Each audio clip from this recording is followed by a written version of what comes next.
മറ്റുള്ളവർ പറഞ്ഞു തരുന്ന കഥയും കേട്ട് നമ്മൾ ഒരാളെയും വിലയിരുത്താൻ നിൽക്കരുത്. കാരണം നമ്മൾ പലരുടെയും ജീവിതത്തിലെ ഒരു വില്ലന്മാരോ അതല്ലെങ്കിൽ പലരുടെയും ജീവിതത്തിലും നമ്മളൊരു മോശം കഥാപാത്രമായിരിക്കും.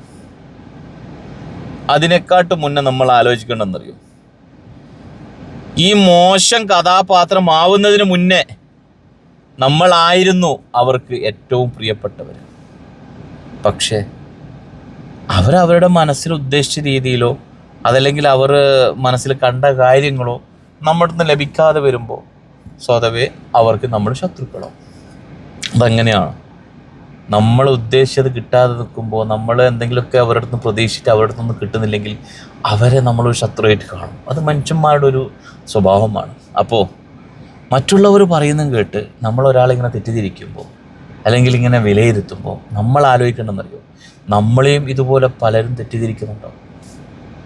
അത് നമ്മൾ ചിന്തിച്ചാൽ മതി. നമുക്ക് ആരെങ്കിലും അറിയണോ, നമ്മൾ നേരിട്ട് അവരറിയാൻ വേണ്ടി ശ്രമിക്കുക.